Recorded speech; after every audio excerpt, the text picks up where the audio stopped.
Hello everyone, my name is Steven and welcome to Storytime. Today we're going to be reading some malicious compliance stories. Tales where following the rules can lead to some just desserts. And let me just say, if you're not already subscribed to Storytime, please consider doing so. But with that being said, let's sit back, relax, and listen to some captivating Reddit stories. Teacher tells my little sister she can't have her lip balm. Sister gives her a shriek-inducing smile. This is my sister's story, but it's too good to not share. This was back when she was in 2nd grade and this girl was the perfect child. I wish I was kidding, but no.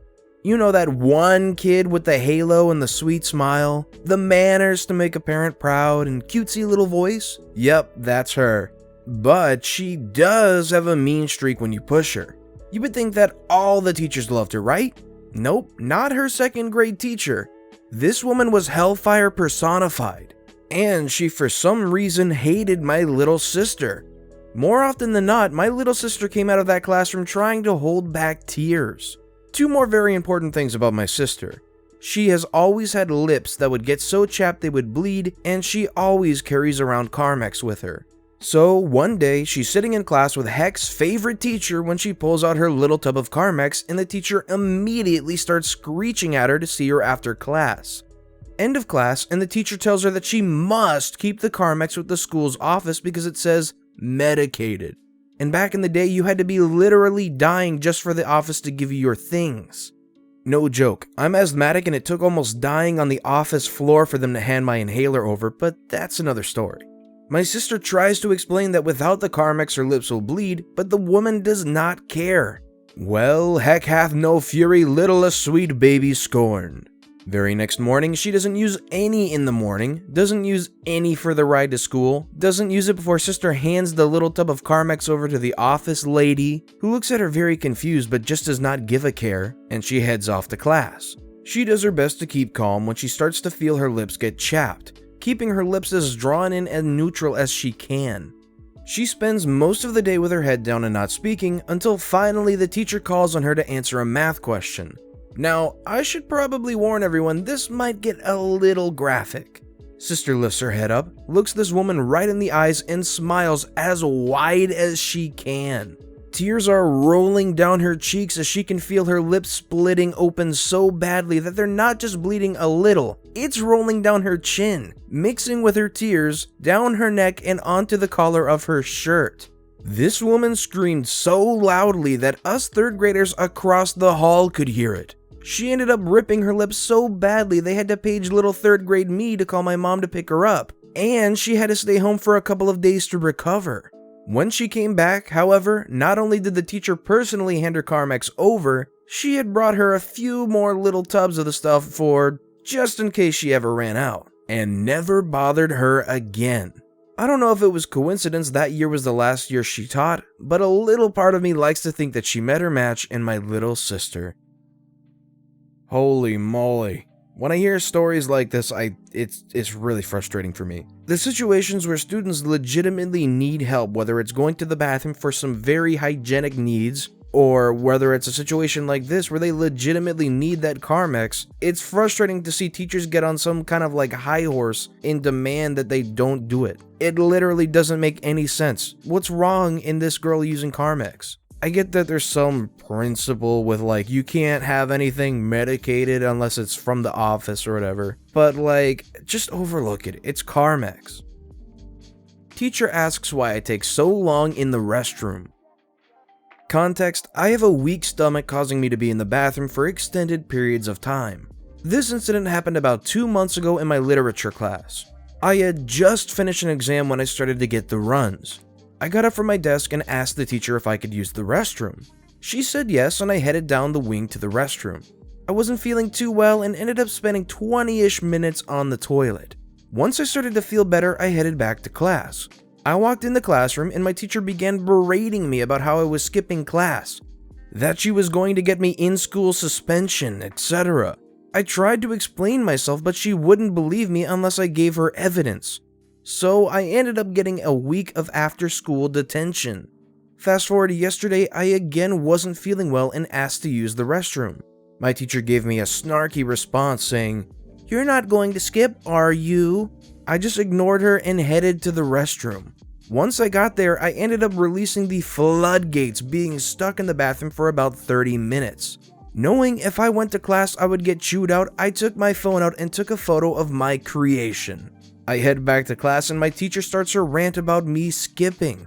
I tell her I was in the restroom and again she doesn't believe me. So I pull out my phone and show her the photo. She was disgusted beyond belief, starting to gag, throwing up in her trash can. It got so bad that she ended up leaving early. Sadly though, I did get in-school suspension for it. All I can say here is sometimes some kids have to be a martyr for the right to sit on the porcelain throne and have the runs. Godspeed, OP. May the suspension have not been so bad. I did it my way. Many moons ago, after I married a narcissist a-hole, he started revealing his douchebaggery in subtle, stupid ways. One way was, he stopped doing his chores and stopped cleaning up after himself altogether. That was really insulting because I had always worked a full-time job, and before we had wed, I had been very clear that I was not going to be a housewife, that we would do things equally. Well, his answer to that was to say that I couldn't make him do anything. If I wanted the house cleaned, I'd have to do it myself.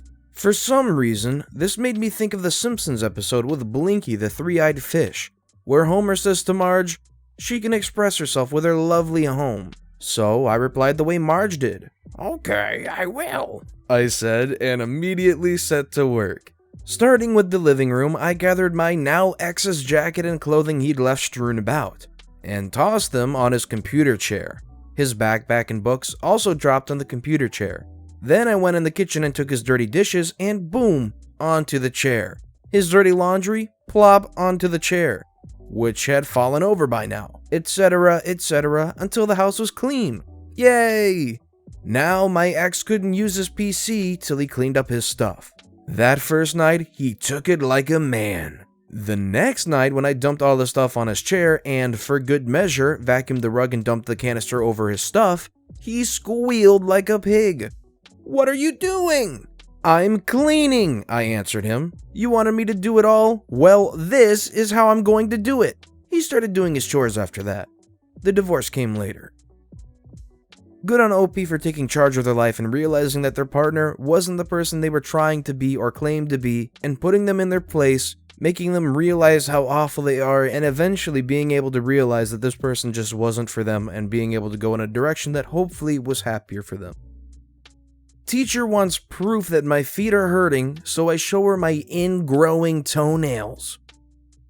Warning, not for the squeamish, just be glad I don't have photos. So when I was about 15, I developed ingrowing toenails on both of my big toes.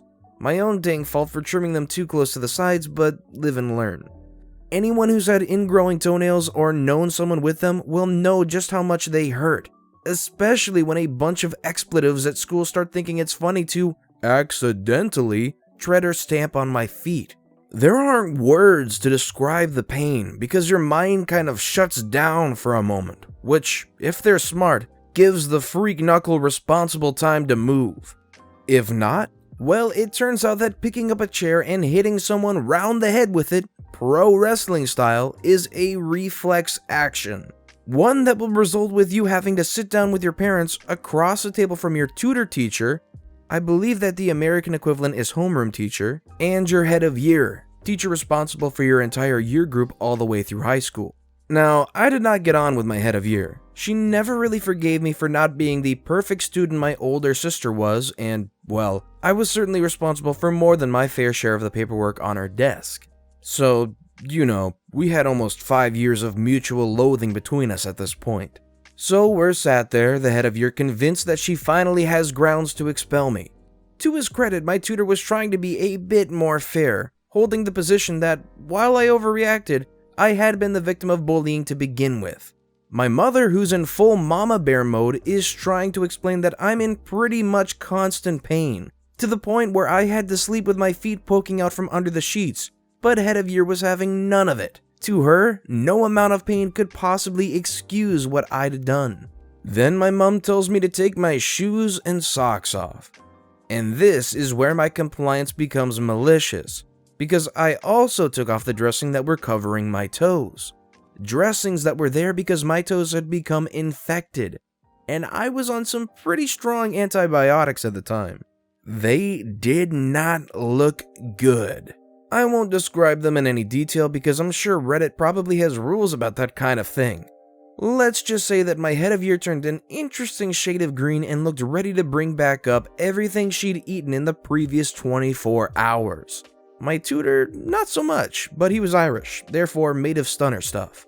Head of year bids me to put my dressings back on, not able to even look at me. Mum asks her if they looked painful enough to her. Meeting ended very quickly. New school rule was announced the next day.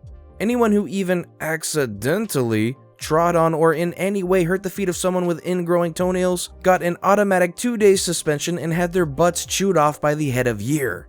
The look on her face as she announced this made it clear that not only was she not joking, but was actively looking for someone to make an example out of. A couple of weeks after my GCSEs, I had my toenails removed. They had to kill off the nail bed so they won't ever grow back. Got a couple of interesting scares, but they're only visible if I'm wearing sandals. So yeah, be careful cutting your toenails. I can't even imagine the pain of this. It just sounds painful, and like to the point where they're infected and they need really strong antibiotics. Oh no, dude. And then imagining people stomping on it or stepping on it. Oh my, no thank you. I'm really glad that the story ended the way it did for OP's sake. I was required to wear a suit. Problem. Years back when I worked in retail, menswear, I was required to wear a suit. Problem. I'm 6 foot 3 inches tall, and at the time I only weighed 147 pounds. I was a 39-inch chest with a 28-inch waist, but by God, I was fit. Even if you could count my ribs at 100 yards on a moonless night. So most of my clothes, including shirts and ties, which were never long enough, had to be made to measure, except for jeans. Expensive, but I looked good. Our area manager came in one day and says, "Nice suit, is that one of ours?" I opened the jacket to show him the label of a competitor, one that did made to measure. He was furious. Then he demanded that I either A, get my suits from them, the company I worked for, or B, have that label removed and one of ours put in its place. I told him that we didn't have anything like the size I needed and that I'd been most strongly advised not under any circumstances to get a made-to-measure suit from our company. Cause the people who made the suits never got it right. He insisted that when I needed a new suit to call him and he would come along and measure me up. Cue the malicious compliance. So the next time I needed a suit, I called him and he came along and he took the measurements. After about 8 weeks, the suit duly arrived. I tried it on, then phoned him. When he came in, I put the suit on and walked out of the fitting room, holding up the trousers with both hands. He laughed and told me I didn't need to do that they couldn't possibly fit that bad. So I let go, and they promptly fell to my ankles. In shop filled with customers and with all the other staff watching while they served customers. So of course they promptly go into hysterical laughter. Although I hadn't actually said what I was going to do, they knew me pretty well, so they had a pretty good idea of what was going to happen. The people who made the suit obviously couldn't read. The waist was 38 inches. As for the jacket, a family of 4 could have set up camp in it. It was huge. It went back, and he never said another word to me about buying suits from other companies. What kind of menswear retail place is this? They sell suits and stuff, but they can't actually make a proper suit to size? And the area manager was so confident, and it ended up being completely wrong. I have so many questions about this retail place. You didn't say when. I want to preface this malicious compliance by saying that my mother and I have a great relationship, and this was just me following orders. Scene, kitchen, post-dinner wash-up. Cast, Mum. Me as my smart butt self. Story, me filling up the sink to above halfway like I usually do.